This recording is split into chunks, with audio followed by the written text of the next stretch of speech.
संघ और बीजेपी में अब दूरियां दिखने लगी हैं। क्या संघ से दूरी के कारण ही यूपी में बीजेपी का ये हश्र हुआ है, बड़ा नुकसान हुआ है?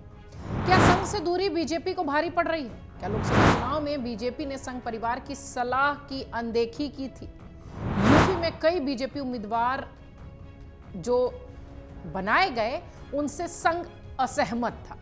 क्या बीजेपी ने किसी फैसले में संघ की सलाह नहीं ली? ये सारे सवाल इन दिनों सियासी गलियारों में तैर रहे हैं कि आखिर हुआ क्या कि संघ ने चुनाव से पूरी तरह से किनारा कर लिया। क्या कहानी है इसके पीछे और यूपी में बीजेपी की किरकिरी क्यों होती रही? खास तौर से यूपी का हम जिक्र इसलिए कर रहे हैं क्योंकि सबसे ज्यादा नुकसान बीजेपी को यूपी में ही उठाना पड़ा है। जहां जहां संघ एक्टिव रही है, जहां जहां संघ का दखल रहा है, एक तरीके से कह लीजिए, वहां बीजेपी का प्रदर्शन अच्छा है, ऐसा राजनीतिक विश्लेषक मानते हैं। मध्य प्रदेश उसमें से एक उदाहरण है। उत्तर प्रदेश की बात करें तो लोकसभा चुनाव में यूपी की करीब आधी सीटों तक सिमटने वाली बीजेपी की हार के भले ही कई सारे कारण हो, पर संघ से दूरी एक बहुत बड़ा कारण राजनीतिक पंडित बता रहे हैं।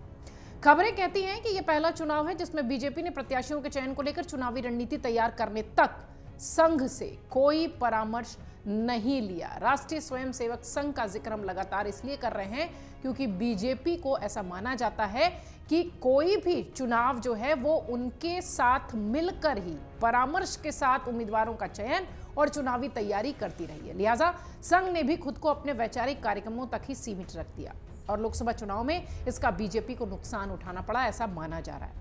यह पहला चुनाव था जिसमें चुनावी प्रबंधन में संघ परिवार और बीजेपी में दूरी दिखी। बीजेपी ने किसी भी फैसले में उससे परामर्श नहीं करने की ठान ली थी, एक तरीके से कह लीजिए, या नहीं किया परामर्श।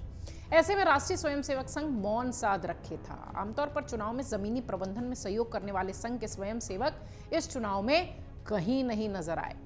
जिलों में तो संघ और बीजेपी के समन्वय समितियां दिखी और ना ही डैमेज कंट्रोल के लिए छोटे छोटे स्तर पर अमूमन होने वाले संघ परिवारों की बैठक नजर आई।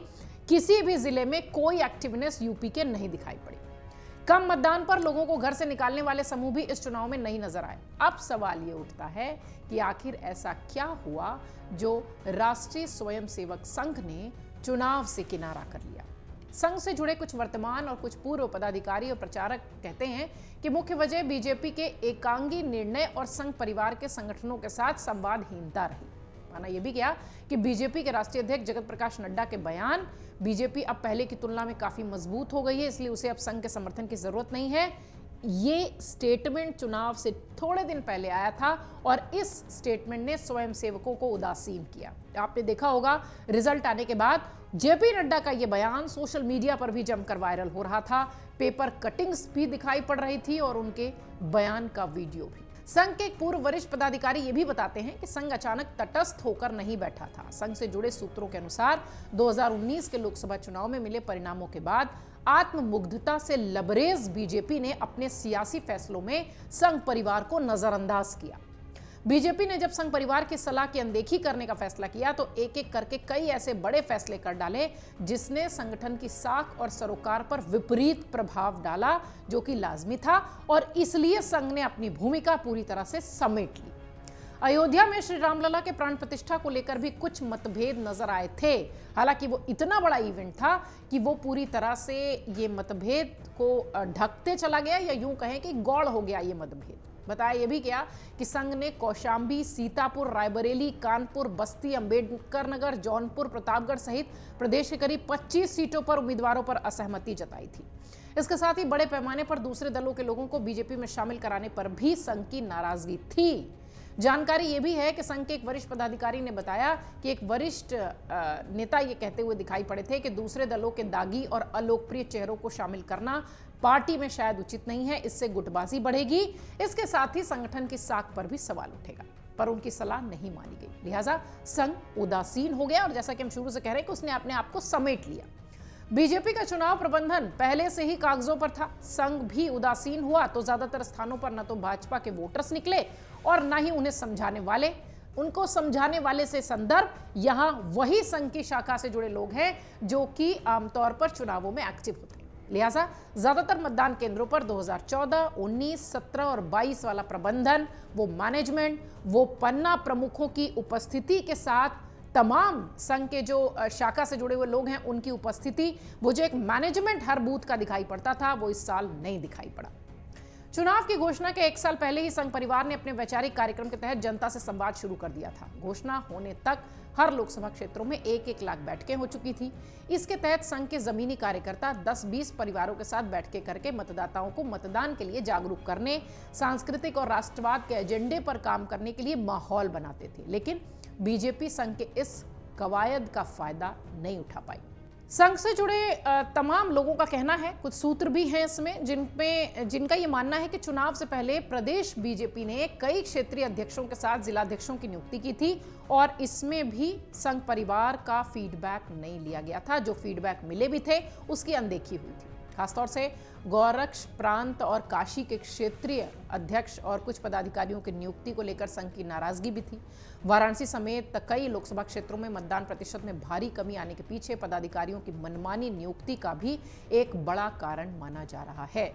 संघ से दूरी बनाने का दुष्परिणाम भी यही रहा कि जमीनी स्तर पर काम करने वाला बीजेपी का संगठन भी पूरी तरह से एक्टिव नहीं रहा। माना यह भी गया कि संघ से बेहतर समन्वय नहीं बनने की वजह से बीजेपी की अधिकांश बूथ कमेटियां, पन्ना प्रमुख भी निष्क्रिय बैठे रहे, जो कि अभी हमने कहा था इसके पहले। वहीं संघ के स्थानीय कार्यकर्ता निरंतर जनता के बीच काम करते हैं और संगठन से जनता को जोड़ने में उनकी प्रमुख भूमिका होती है, लेकिन इस चुनाव में वो समन्वय नहीं नजर आया। कार्यकर्ता दोनों ही तरफ के उदासीन दिखाई पड़े। नतीजा यह हुआ कि तमाम घरों पर, परिवारों तक पर्चियां तक नहीं पहुंची। इस बार के चुनाव बीजेपी ने हर लोकसभा क्षेत्र में प्रभारी नियुक्त किया था इस बार के चुनाव में, लेकिन जो प्रभारी थे वो कोई करिश्मा नहीं कर पाए। इसकी वजह यह भी बताई गई कि ज्यादातर लोकसभा क्षेत्रों में बाहरी नेताओं को प्रभारी बना दिया गया, जिन्हें न तो संबंधित लोकसभा क्षेत्र का कोई ज्ञान था, न भौगोलिक जानकारी थी, न जातीय समीकरण था, न मुद्दों का पता था। लिहाजा उनकी पकड़ यहां नहीं नजर आई।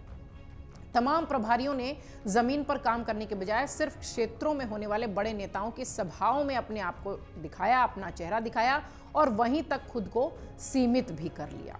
उत्तर प्रदेश में बीजेपी को पिछली बार से 29 सीटें कम मिली हैं। 2019 के लोकसभा चुनाव में बीजेपी ने 62 सीटें जीती थी, लेकिन इस बार उसके खाते में मात्र 33 सीटें आई हैं। इसके साथ ही बीजेपी का वोट शेयर भी तेजी से गिरा है। 2019 में 49.6% वोट और रहा है और इस बार 41.4% वोट बीजेपी को मिले हैं। खबरें यह भी हैं कि उत्तर प्रदेश में बीजेपी ने जिन 75 सीटों पर चुनाव लड़ा था, उनमें से 72 सीटें ऐसी थी जहां पर बीजेपी का वोट इस बार घटा है। समाजवादी पार्टी ने अपने दम पर प्रदेश की 37 और INDIA गठबंधन के साथ मिलकर 43 सीटों पर जीत दर्ज की है और सबको चौंका दिया है। वापस अगर संघ की बात करें तो आप देखिए, मध्य प्रदेश जैसे राज्य में जहां पर संघ की थोड़ी सी एक्टिवनेस दिखाई पड़ती है, शाखा प्रबंधन संघ का जो है वो बखूबी वहां नजर आता है, तो वहां पर क्लीन स्वीप के साथ बीजेपी अपनी अच्छी पकड़ बनाती हुई दिखाई पड़ी है।